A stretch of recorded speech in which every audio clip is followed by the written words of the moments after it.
The Stagman by Robert McKinley. She grew up in her uncle's shadow, for her uncle was made regent when her father was placed beside her mother in the royal tomb. Her uncle was a cold, proud man, who, because he chose to wear plain clothing and to eat simple food, claimed that he was not interested in worldly things. But this was not so. He sought power as a thing to be desired of itself, to be gloated over, and to be held in a grasp of iron. His shadow was not a kind one to his niece. She remembered her parents little, for she had been very young when they died. She did remember that they had been gentle with her, and had talked and laughed with her, and that the people around them had talked and laughed too. And she remembered the sudden silence when her uncle took their place. The silence of the following years was broken but rarely. Her maids and ladies spoke to her in whispers, and she saw no one else but her uncle, who gave her lessons. His voice was low and harsh, and he spoke as if he begrudged her every word. She grew up in a daze. Her lessons were always too difficult for her quite to comprehend, and she assumed that she was stupid, and did not see the glitter of pleasure in her uncle's eyes as she stumbled and misunderstood. She could only guess her people's attitude toward her in the attitude of the women who served her, and none ever stayed long enough for her to overcome her shyness with them, and she had never in her life dared to ask her uncle a question. But as she grew older, it crept into her dimmed consciousness that her people had no faith in what sort of queen she might make when she came to her womanhood. She could feel their distrust in the reluctant touch of her waiting woman's hands. It made her unhappy, but she was not surprised. The country did well, or well enough under her uncle. It did not perhaps quite prosper as it had done in her parents' day, but it held its own. Her uncle was always fair, with a terrible fairness in all of his dealings, and the edge of cruelty at his fairness was so exact and subtle that no one could put a name to it. He was severe with the first man who dared question the health of the princess, too severe, with the same brilliant exactitude of his cruelty.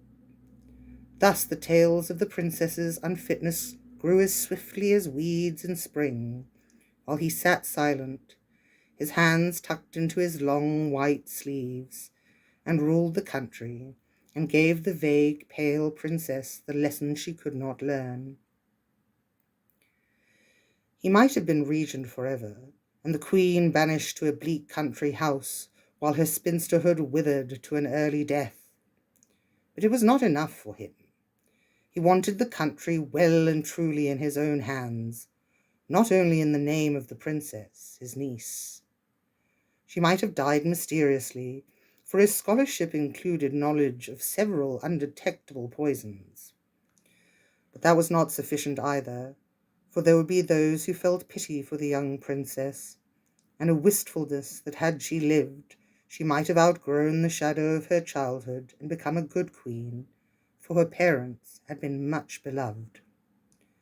There might even have been a very few, who wondered about the manner of her death, however undetectable the poison. He pondered not long upon it, as the princess grew towards her womanhood, and the season of her name-day celebration approached.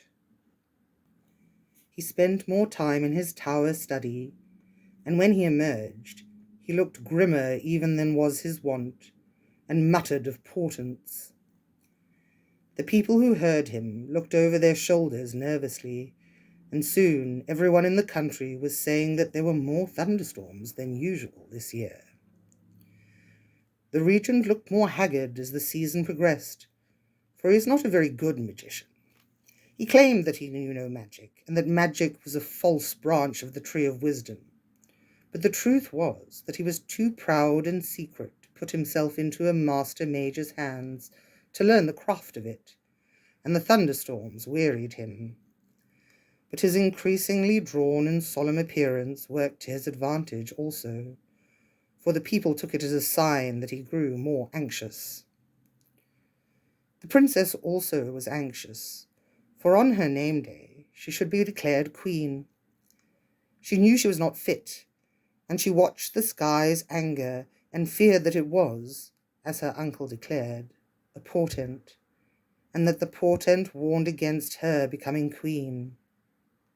A relief almost, such would be, although she was enough her parents' daughter to be ashamed of the relief, as she had long been ashamed of her lack of queenly ability. She would have gone gladly to the bleak country house. A wish flickered through her mind that perhaps, away from the strict tense life of her uncle's court, she might find one or two women who would stay with her longer than a few months, and left her uncle to rule. Then the sightings began. Her uncle was sincerely shocked when the first countryman rushed into the royal hall to babble out his story. Half a man this thing was, half a beast.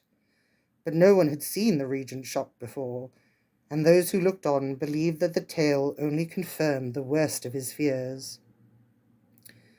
But the regent knew, hidden deep inside himself, that he was a very poor magician, and the thing he truly feared was that in his rough calling up of a storm, he had set something loose that he would not be able to control.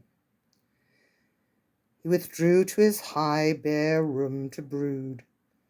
He had ordered another storm, and it had come willingly, but he was too shaken now to command it, and so it loitered uncertainly on the horizon and began to break up into wandering, harmless clouds. He did not know what to do. All that night, the people saw the light in his room and told each other the story the countryman had brought, that the thing had been seen more than once, that the farmers, for fear of it, would not go alone to their fields, and trembled. With a wildness born of panic, at dawn the regent collected the scattered clouds and gave the land such a storm as it had never seen, and he descended into the great public hall again, pale but composed, his hands tucked into his sleeves, while the thunder crashed and the lightning rippled outside.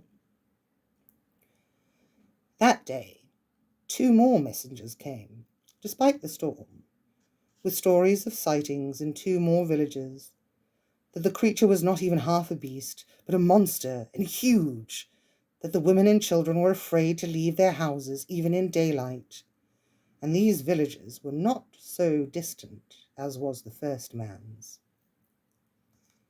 Even the princess heard the rumours, although she was not told what precisely the sightings were of. Perhaps the women did not know either, but she understood that the sightings were of some evil thing, and that her people shrank from her the more for them.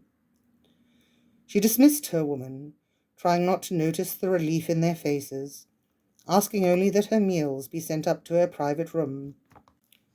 Even her last claim upon the royal economy was poorly delegated, and occasionally she missed a meal when no one remembered to bring her tray. But someone remembered often enough, and she needed little food. One day the door of her room opened, and she looked around in surprise, for she had been utterly alone for so long. Her uncle stood upon the threshold and frowned.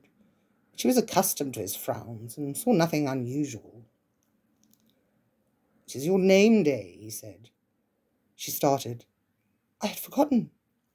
"Nonetheless, there is a ritual that must be performed. A ritual of purification, most suitable for this day, that you should have come into your queenship." She thought she understood him, and she bowed her head. But for all the years of her uncle's domination, she had a brave heart still, and it shrank with sorrow. "So be it," she whispered. When she raised her head again, she saw there were people with him, and a woman she did not recognize laid a white robe at the foot of her bed and stepped behind the regent again at once, as though his shadow were a protection. "Dress yourself," said her uncle, and his attendants left her.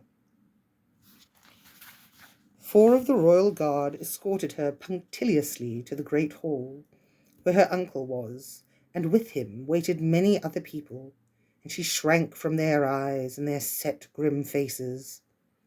Almost she turned and ran back to her empty room, but she was her parents' daughter, and she clenched her fingers into fists beneath the 2 long sleeves, and stepped forward. Her uncle spoke no words to her, but turned to the doors that led outside, and she followed after him, her eyes fixed on the back of his white gown, that she did not have to look at all the people around her. But she heard the rustle as they followed behind. The regent led them out of the city, and the crowd that accompanied them grew ever greater, but none spoke. The princess kept her fists clenched at first, but she had eaten so little and been in her small room so long that she soon grew weary and no longer cared for the people who followed. But her pride kept her eyes on her uncle's back and kept her feet from stumbling. On they went, and further on, and the sun, which had been high when they set out, sank towards twilight. The sun was no more than a red edge on a slate-grey sky when they stopped at last. It was a clear night, and 1 or 2 stars were out. Her uncle turned to face his niece and the people.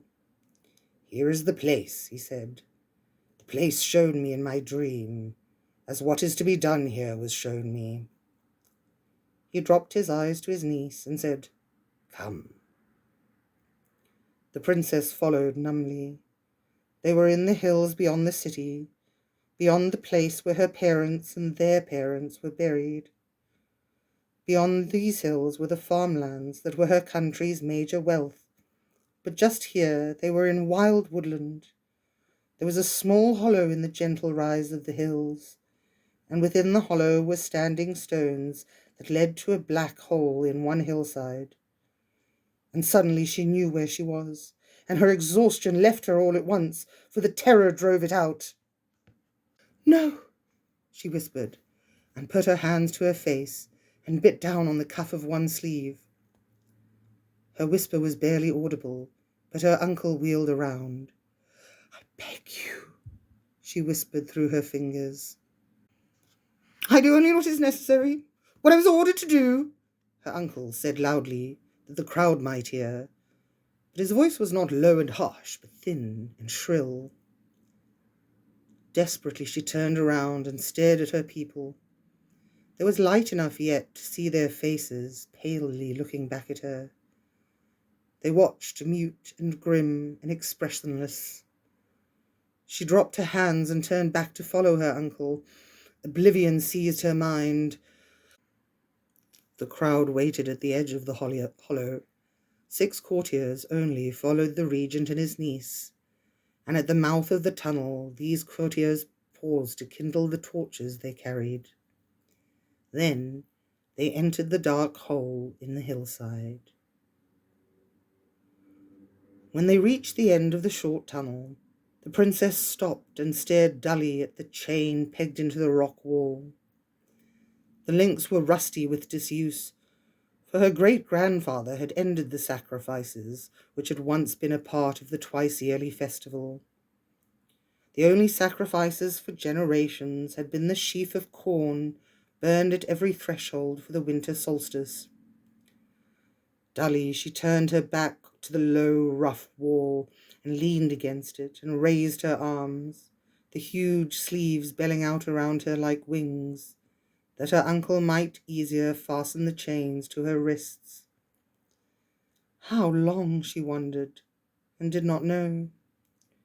In the old days, she had read, the priests killed the victim when he, or rarely she, was chained, that he might not truly suffer the agonies of thirst and starvation, and then left him there for the 7 days that tradition said it would have taken him to die.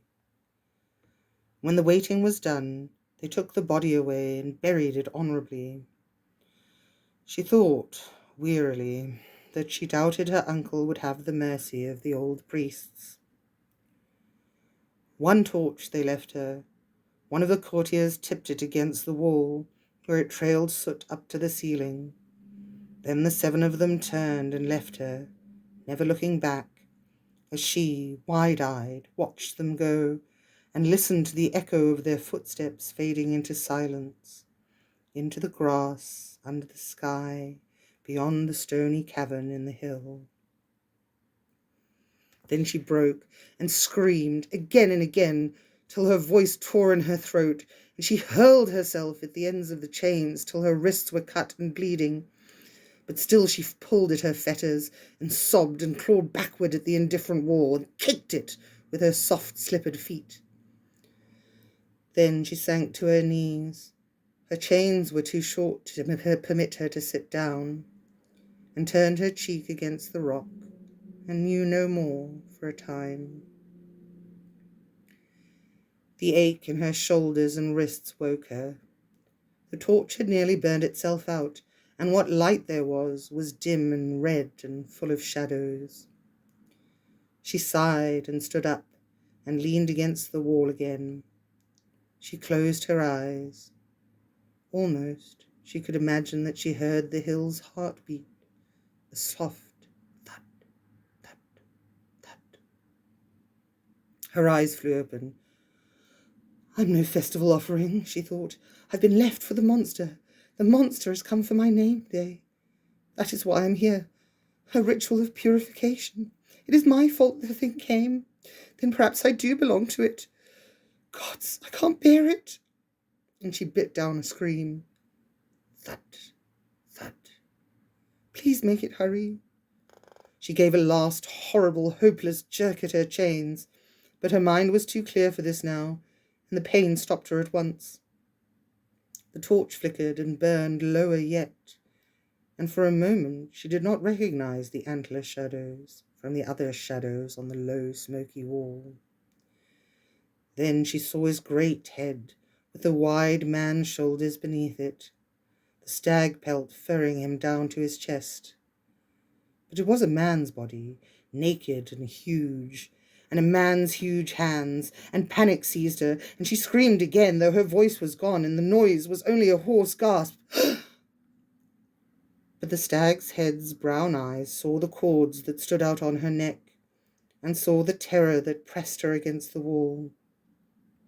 He had taken slow, soft steps thus far, but now he hurried, and his huge hands reached out for her. She had just the presence of mind to be able to close her eyes, though she could not avoid the warm animal smell of him, and she felt his hands close around her bleeding wrists, and she fainted. She came to herself, lying stretched out on the ground. She was not sprawled, as though she had fallen, but rested peacefully on her back, her poor sore wrists laid across her stomach.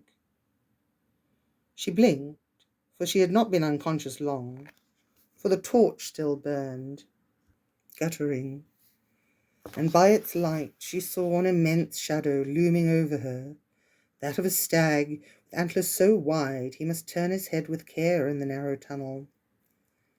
She raised herself to her elbows, wincing at her shoulders' protest. Surely... The stag looked gravely down at her. She sat up the rest of the way and gingerly touched one wrist with a finger. The stag stepped forward and lowered his nose. Between her hands, his eyes were so dark she could not see into them, and his breath smelled of sweet grass. Yes, they are sore, she said to him stupidly, and he raised his great head again, the heavy, graceful neck proudly balancing his crown. How did I imagine? She looked at the wall. The chains had been pulled clear out of the wall, their staples bowed into broken back arches. They lay on the floor near her, flakes of rust mixing with smears of fresh blood. The stag dropped his nose again and touched her shoulder as gently as a snowflake landing or a mare greeting a new foal. She stood up as shakily as any foal. Her head swam. Then she took an eager step forward, towards the other end of the tunnel, towards the grass and the sky. But the stag stepped before her and blocked her way. But, she said, and her eyes filled with tears of final exhaustion, of desolation of spirit. The stag knelt before her. At first she did not understand, and would have stepped over and around him, but he was stubborn. She seated herself meekly on his back at last, and he rose gently and walked out of the cave.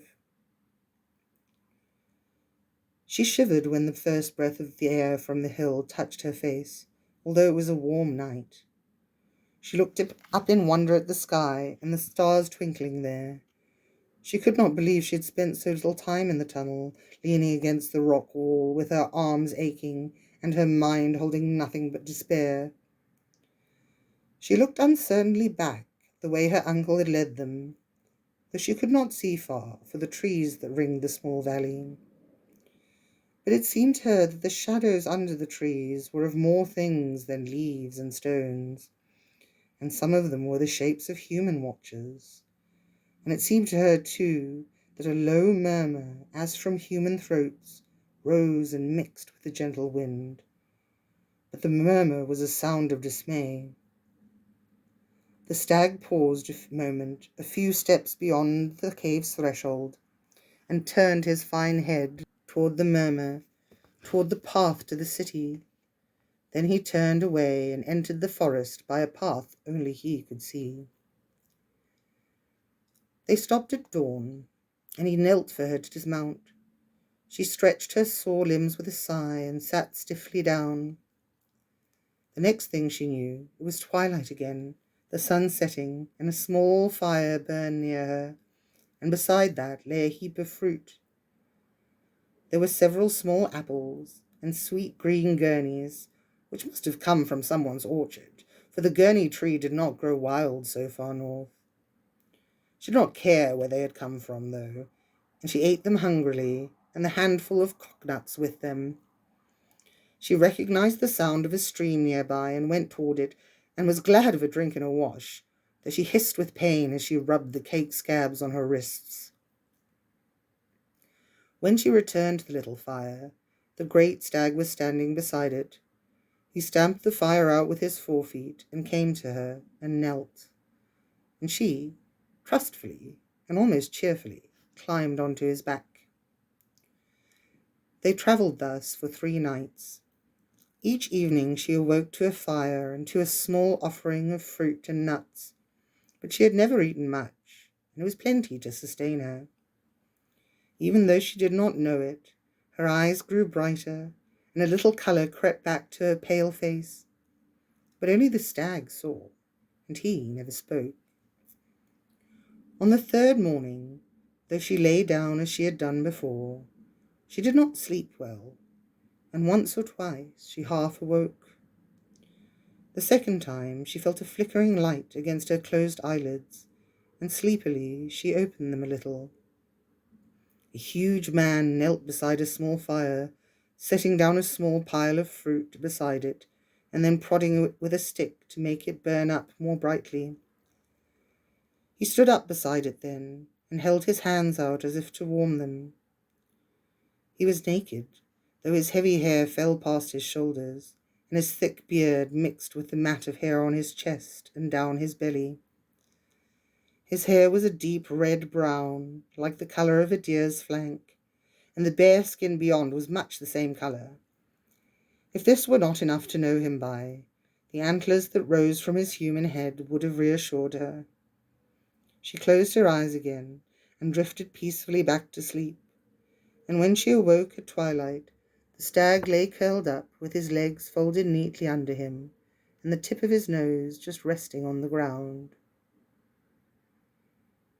That night they climbed a hill face so steep that she had to cling to his antlers to prevent herself from sliding backward. The incline did not seem to distress him, although she could feel the deep heave of his breathing between her knees. About midnight they came to a level place, and she saw that a vast lake stretched to their right, and the moon shone silver upon its untroubled surface. She could not see its further shore. The silver faded to blackness beyond the edge of her eyesight. The stag stood for a few moments till his breathing calmed, and then took a path that led them away from the lake, through more trees, and then to a broad field that smelled sweetly of grass and sleeping cattle, and then into more trees. But something now twinkled at them from beyond the trees, something too low and golden for a star. Her heart sank. She had thought as little as she might for the past 4 nights. She knew irresistibly that the stag must be carrying her somewhere, but she was sorry that the somewhere was so close. She reached out and grasped a silky smooth horn. "Stop," she said, "please." He stopped and turned his head a little, that he might roll one brown eye back at her. She slipped off his back and stood hesitating. Then she laid a hand on his shoulder and said, "Very well." He stepped forward, and she kept pace at his side. The golden twinkle resolved itself into a ring of torches, set on slender columns in a semicircle around a small bare courtyard before a great stone hall. The stag walked without pause up the low steps to the door, a door high and wide enough even for his branching crown. Still she kept pace, and before her was a vast chamber, dimly lit by a fire in a hearth at its far end. There were several tall chairs before the fire, and from the shadows of one of them, a tall, narrow man with pale hair stood up and came towards them. "Welcome, child," he said to her, and to him, "Thank you." She did not care for the big hall. It was too large and too empty, and the shadows fell strangely from the corners, and the last roof she had stood under had also been of stone. She shuddered. She would not pass these doors. The man saw the shudder and said gently, "It's all over now. You're quite safe." He was very tall. She wanted to say, "How do you know?" But if she asked one question, 100 would follow, and she was tired and lonely and had been trained never to ask questions. She did not remember if it was the stag or the tall man who showed her to the long, narrow room with the row of empty beds in it. She woke up burrowed in blankets in the bed nearest the door, with sunlight, late morning sunlight, she estimated, blinking, flaming through the row of windows high above her head. Her sleeping hall, she discovered, was built out from one wall of the great central chamber she had peered into the night before. The tall man sat on the front step she had climbed, her hand on the stag's shoulder the night before. His long hands dangled idly between his bent knees. He looked up at her as she stepped from the sleeping hall. His hair blazed as yellow as corn in the sunlight. He wore a plain brown tunic over pale leggings and soft boots, and around his neck on a thong was a red stone. She turned away from him.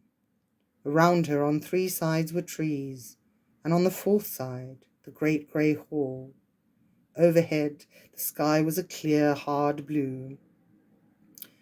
She lowered her eyes, finally, and met the man's gaze.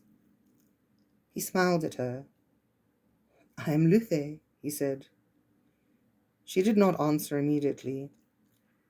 I am Ren, but you know that, or I would not be here." Her voice, she could not help it, had a sharp, mistrustful edge to it. Luthe spread his fingers and looked down at them. "That is not precisely true. I did not know your name till now, when you told it to me. Your difficulties were brought to my attention recently, and it is true that I asked a friend if he would help you out of them. And I asked him to bring you here." "A friend," she said. the edge to her voice gone. She closed her eyes a moment, but there was little she cared to remember, and she opened them again and tried to smile. It is pleasant to thank you, and him, without thinking about what and how much I have to be grateful to you for. She paused. I would like to declare here today that I have no past, but then I have no future either. Have you a use for me? Yes, said Luther. I suppose you will now tell me I may not forsake my past, so... Well, I'm not surprised. I never learned so much as my uncle wished to teach me, but I did learn a little. You learned far more than he wished you to, Luther said grimly. Had you cooperated to the extent of idiocy, as would have pleased him best, he would not have had to disturb the weather for half the world to invent portents for his insignificant corner of it. She smiled involuntarily. She had never heard anyone speak with less than complete respect of the regent, and those few words from this strange man reduced her uncle to nothing more than a nuisance, a bothersome thing to be dealt with. And suddenly her past was not the doom of her future. That awful weather was his, she sobbed. But I am still a poor excuse for a queen, even if he is not an entirely honourable regent. Luther laughed. You are wrong, my child. Only a real queen could call that poison worm only not entirely honourable. The defects in your education can be mended. He stood up and bowed. Which is the first item on our agenda. We will do our poor best to look after certain historical and philosophical aspects. He paused, for she was looking at him uneasily. Truly, I am not good at lessons, she said. You wouldn't know, Luther said cheerfully. You've never had any. With me you will have real lessons, and your lesson in practical application will be along presently. May I see my stag again? Yes, said Luther. He will return. Come along now. She sighed, but the custom of obeying orders was strong. She had no way of knowing it, but visitors to Luther's mountain often found themselves a little vague about the passing of the days. There was something about the air that was both clearer and fuzzier than the air she was accustomed to. She slept heavily and dreamlessly, and woke up feeling happy. She learned a great deal in a very short time, and was astonished to discover that she could. Do stop giving me that fish-eyed look, Luther said irritably. I'm not magicking anything over on you. You have a perfectly good brain once you're permitted to use it. Your uncle's absence provides permission. Now pay attention and don't brood. One morning, Luther announced, No lessons today. I anticipate visitors. She looked up in alarm. She had seen no one but Luther since the stag had brought her here, and she knew at once that the visitors would have something to do with her future. She tried not to be dismayed, but she was still enjoying the novelty of enjoying anything, and dreaded interruption. The habit of pessimism was not easily shaken, even by Luther's teaching. Soon she heard the sound of something making its way through the trees around the courtyard where they sat. Just before she saw the great stag separate himself from the shadows of the trees, Luther stood up. The stag's footfalls were soft. The noise was made by someone who staggered along beside him, one arm over his neck. The man wore tattered leggings under a long white tunic, now torn and dirty, the left side matted brown and adhering to his side. The stag stopped just inside the ring of trees. Oof, said the man, and he fell to the ground.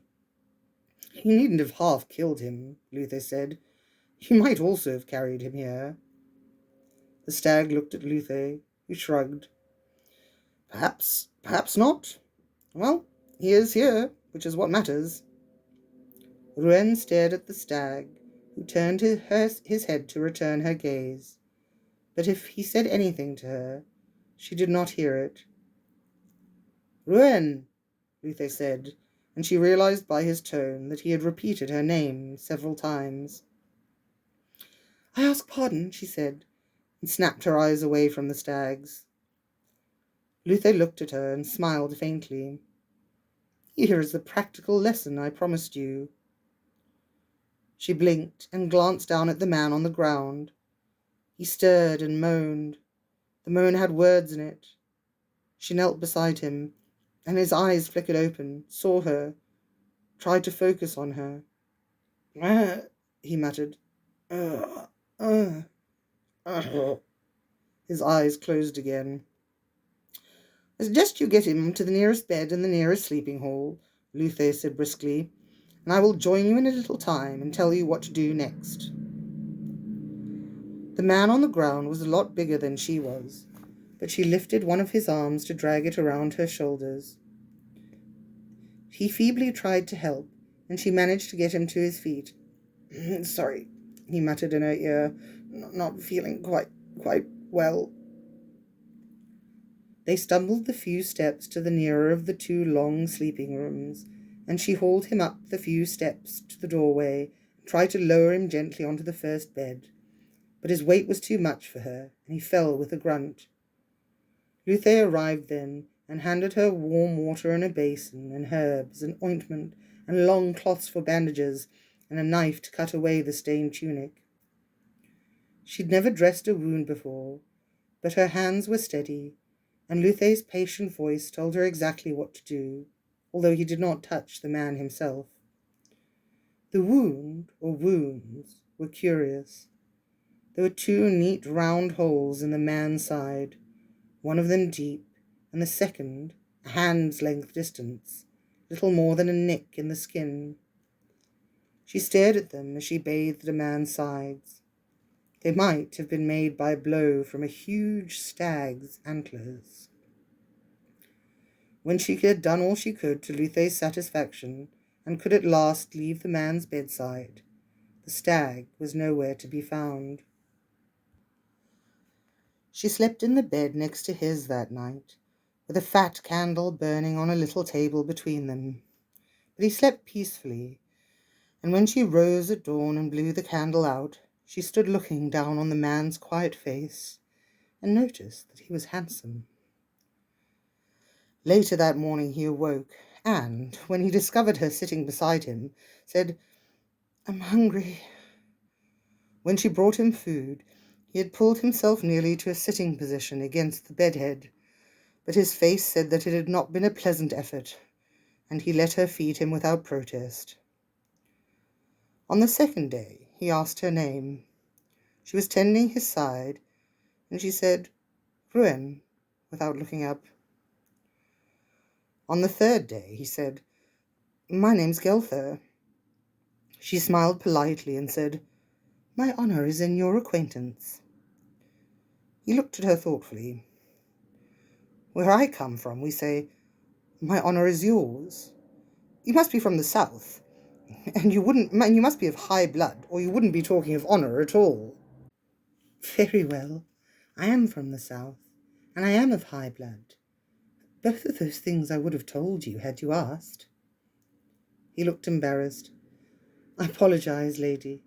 It is a habit, I believe. I've been told before that I'm better at doing things than I am at making conversation. Although I'm not sure if talking to the lady who binds your wounds and feeds you with a spoon when you're too weak to sit up is making conversation." She said nothing, and after a moment he went on. "The only Rouen I know of is a princess who disappeared mysteriously a few months ago. I'm doing it again, aren't I?" She nodded, but asked with a careful casualness, "What kind of mystery was she supposed to have disappeared in?" She could see him considering what to tell her. The tales vary. She was old enough to be declared queen, but there was something supposed to be wrong with her. This ritual might have cured it. She laughed. The noise startled her. She would not have thought that such a description of her uncle's perfidy would have struck her so. I ask pardon. That ritual, had it been completed to expectation, would certainly have cured her. Gelther eyed her. They do say the rite went awry somehow, and we always did think there was something a little odd about the regent. Yes, she frowned. Gelther said, half desperately, Are you that Wren? Eh? Oh, yes, of course. Satisfaction and puzzlement chased each other across the young man's face. But you heard that Wren had the mind of a child who could never grow up, which is why her name was not given her properly upon her name day, as a queen should. But I seem quite normal. Now embarrassment joined the puzzlement, and satisfaction disappeared. I would not have grown up had I not been rescued and brought here. But I almost wish I had not. Gelther said, astonished. Why ever not? She looked at his open, bewildered face. Because I do not know what I must do. When I believed in my uncle and not in myself, I needed do nothing. I see that my uncle is not as I believed, but I am not accustomed to practical matters, to action, and I am afraid of him. She sighed. I'm terribly afraid of him. Well, of course you are, said Gelther stoutly. I've heard... He stopped and smiled crookedly. Never mind what I've heard, but perhaps I can help you. This is the sort of thing I'm good at, plotting and planning, and then making a great deal of noise till things get done. She looked at him wistfully and wished she could feel even a little of his enthusiasm for what such a task was likely to entail. Gelther was walking, slowly and stiffly, but walking, in 5 days, and he had his first independent bath in the bathhouse behind the stone hall on the 6th. Luthe was never around when Gelther was awake. Gelther had asked, on that 5th day, when he went outside the sleeping room for the first time and saw nothing around him but trees. Are you alone here? His tone of voice suggested barely repressed horror. No, of course not, she responded soothingly. But our host is shy. She found the solitude so pleasant that she had to remind herself that not everyone might find it so. But she did wonder at Luthe's continued elusiveness. She saw him herself every day, but always, somehow, just after Gelther had nodded into another convalescent nap. That 5th day she taxed him with it. He replied placidly, It's your practical lesson, not mine. We'll meet eventually, don't worry. You shan't have to explain my vagaries much longer. She showed Gelther the way to the wide silver lake, and they walked there together. Where is your country? She asked, a little hesitantly, for fear that he might think she was taking a liberty. He laughed. I thought you were never going to ask me that, he said. No, I'm not offended. I'm from Vuek, just north of your... only that I cannot understand how you have not asked before. I asked you at once, indirectly, perhaps, but I did ask. She nodded, smiling. I remember. That's different somehow. You were the one in bed and I was the one standing on my feet. You needed to know. He looked at her. I always need to know. They came to the lake and found a log to lean against and sat down, Gelther very carefully. Then she asked the question that she had wished and feared to ask since she first saw the wounds in his side. How did you happen to come here? He frowned, staring off over the lake. I'm not sure. I don't remember much of it. At home I hunt a lot when there isn't anything else to do, and the tale was brought to me of a huge stag that had been sighted a way off, and I thought to track it. They said it had a rack of antlers the like of which had never been seen anywhere, and they knew I'd be interested. I'm a good tracker. I would have found it anyway. But it was so damn easy to find, you'd think it was waiting for me. His voice trailed off. So I found it, and it led me a fine dance. but my blood was up and I would have followed it across the world. And it turned on me. Dear don't, at least not unless one is wounded to death and cornered. And this great beast, I'd been following it for days by then, and we were both pretty weary, but I'd never gotten close enough to even try to put an arrow in it, and it turned on me. His voice was bewildered and then reminiscent. It did have antlers like nothing I've seen. It was a great chase. I don't remember after that. I woke up here, and there you were, the little lost princess from On. He smiled at her, and it occurred to her that he was trying to be charming, so she smiled back. Maybe I'm supposed to help you, he said. It was her turn to look out over the lake. That, I suppose, is what Luther has had in mind all along, she thought, and suddenly she felt tired. The next morning, Luther presented himself to Gelther for the first time. Prince, said Luther, and bowed, and Gelther glanced sidelong at Rouen to make sure she registered the title before he bowed back. Forgive my long delay in greeting you. Gelther accepted the lack of explanation with what seemed to Rouen uncharacteristic docility. But after Luther had left them, he said to her accusingly, You didn't tell me he was a mage. I didn't know, said Rouen. Didn't... By the just and glorious, can't you read the mage mark? No, she said, and he shook his head, and she thought that for the first time he understood the boundaries of her life with her uncle. It is as though she had said she had never seen the sky or never drunk water. Luther said at their next meeting, I'm glad to see you recovering so quickly from your hurt. I've had excellent care, said Gelther, and he smiled at Rouen, who fidgeted. And I thank you, sir, for your hospitality. You are welcome to all that my house may afford you, Luther interrupted smoothly, and as soon as you're quite healed, for you are a little weak yet, I believe, I will set you on your way home again. Prince Gelther, however forthright he might be to common mortals, had the sense to leave mages well enough alone, so he did not inquire how he happened to be here or where he was. Rouen could see these questions and others battering at one another behind his eyes, and she could guess that Luther saw them too. But none escaped Gelther's lips, and Luther offered nothing but a smile and a bright blue glint from half-shut eyes. Sir, said Gelther carefully, I would ask, perhaps, a great favour. Say it, said Luther, with the careless generosity of a great lord who may instantly retract if he chooses. I would beg leave to take the Lady Rouen with me, for I believe that I might help her and her country and her people escape the heavy reign of the false regent. An excellent plan, said Luther. I applaud and bless it. Rouen sighed.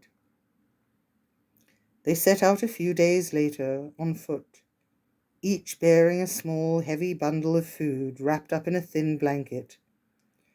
It was nearing summer, and travel was easy. Luther bade them farewell in the small court before his hall. He was at his most dignified with Gelther, although his words were cordial.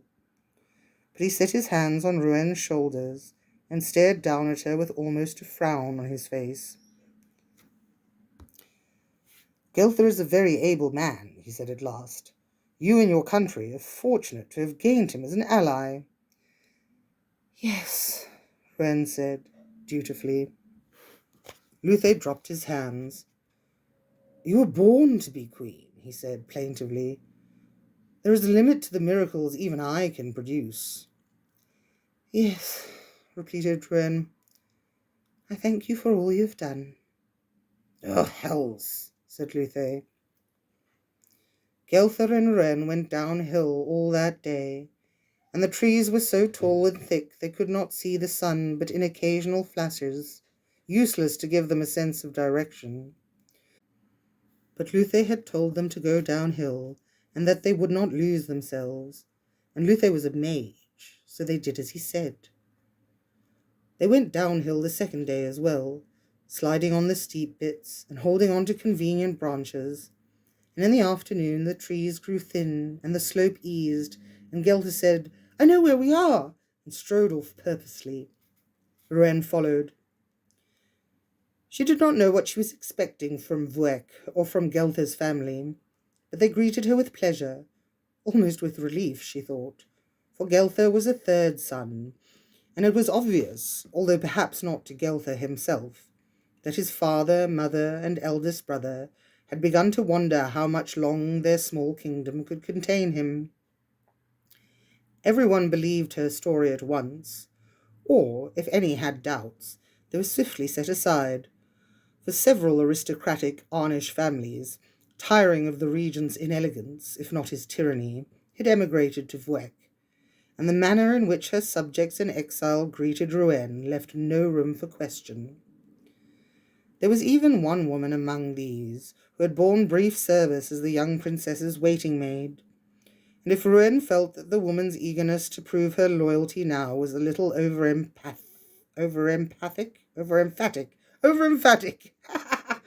she did not say so aloud. Soon Geltha and a few of the Arnish men were out rousing the countryside, and sooner than it took Rouen to wonder what the next step should be, there was an army forming up for drill in the fields surrounding Vuec's capital city. A week before they were due to march to Arn, Geltha and Rouen were married. Geltha's mother planned and arranged it.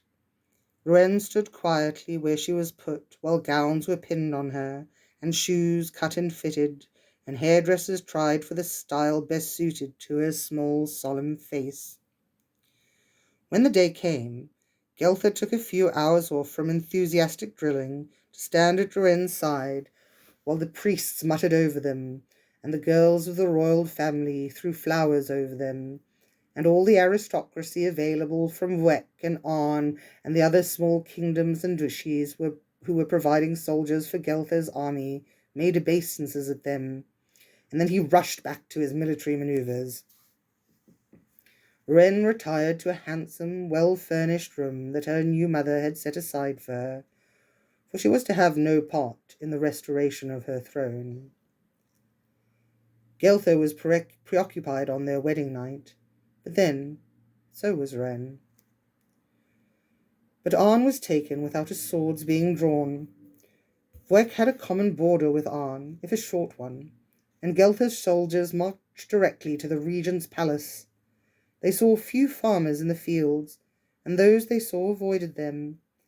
The streets of the city were empty, and when they reached the palace itself, the few guards they found were sitting or wandering dazedly. When ordered to lay down their weapons, they did so without demurring.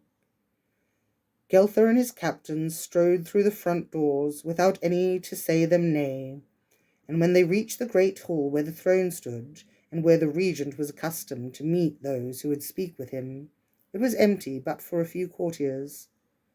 These courtiers only turned to look at the invaders. One shook himself free of the vagueness that held everyone else, and he came towards them and bowed low. He wore no sword or knife. He said to Geltha, who was obviously the leader, "You will be Prince Geltha, husband of our beloved queen, who we look forward to welcoming soon, when she returns to her land and her people.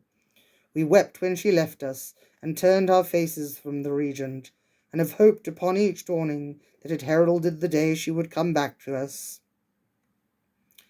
Geltha exchanged looks with his captains, and all grasped their sword hilts in expectation of a trap. But there was no trap. The regent's body they found, as the courtiers had found it 2 days before, bowed over a long table in the high tower room where he had called the storms and watched for portents. His lips were writhed back over his teeth in a grimace, but it appeared to be a grimace of anger. He did not look as though he had died in pain, and there was no mark on him. His captain shivered, but Geltha said, "The man is dead, and he was regent, and my wife's uncle, and that is all we need now remember. The people have declared that they wish to welcome us, so let us allow ourselves to be welcomed." They buried the regent with restrained pomp and the respect that might have been due a queen's uncle who had stood by her and cared for her when her parents died while she was yet too young to rule herself. Gelther, who knew much more about the regent than he would ever have admitted to his wife, would let no man say a word against him. None ever knew if he had died naturally, or been slain by his own hand, or another's, perhaps even by a portent he had wrongly tried to call up.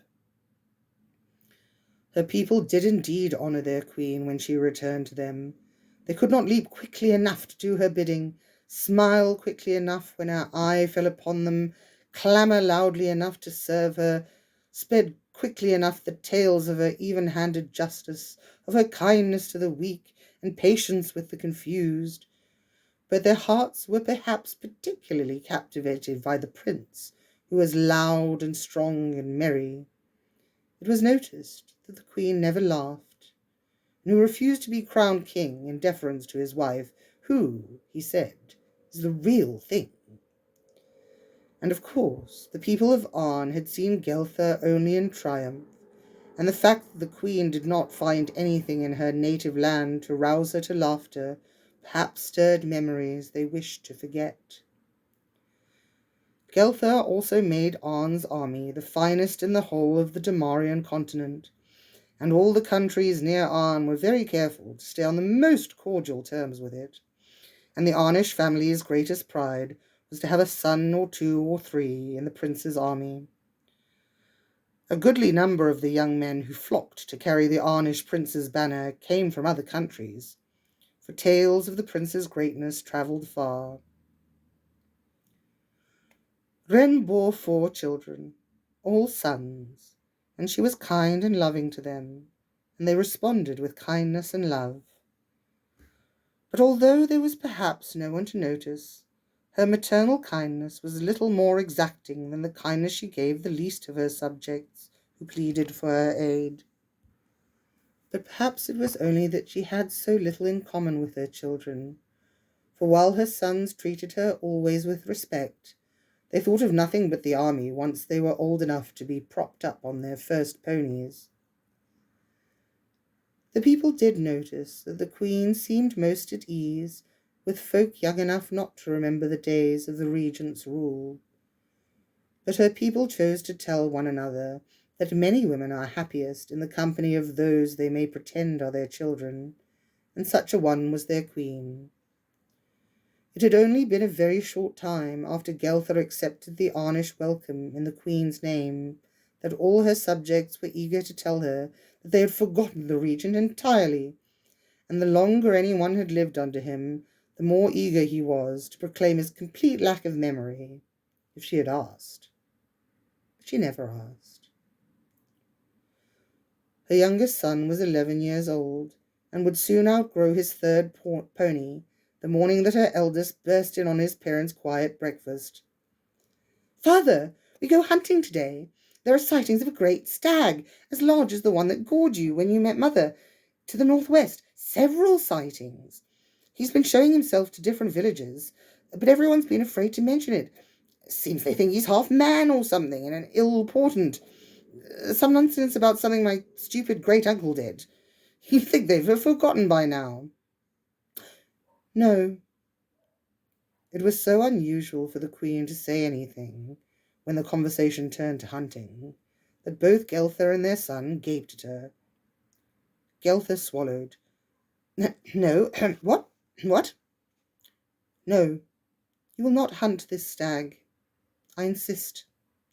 She opened her wide eyes wider and fixed them on her handsome husband. "You shall not go."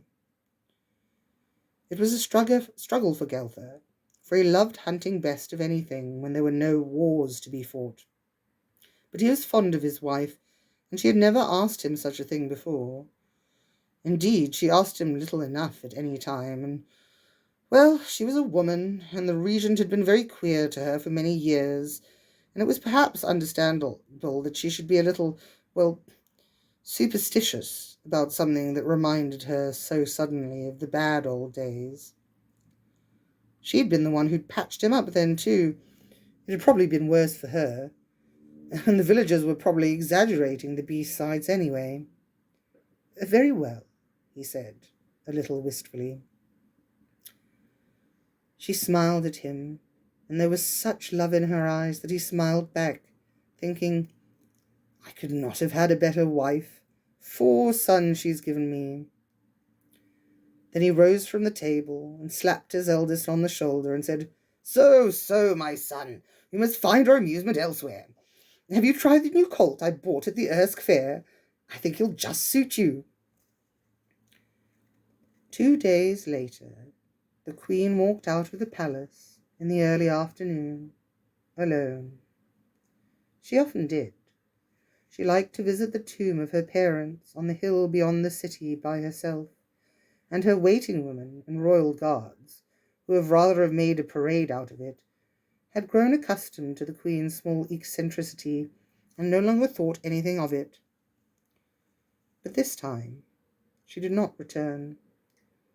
A great hue and cry went up in Arn and in Vwek, and everywhere that messengers could go, from the mountains east, north, and west, even beyond the desert in the south to the great sea.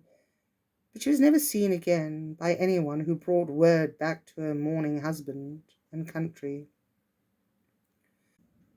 The villagers, who had been frightened by the reappearance of the great Stagman, as they had first seen him 20 years ago, were relieved when he disappeared again. And since news travelled slowly and erratically to them, none noticed that the Stagman vanished for the second and final time, 2 days after the Arnish queen walked out of her palace and did not return.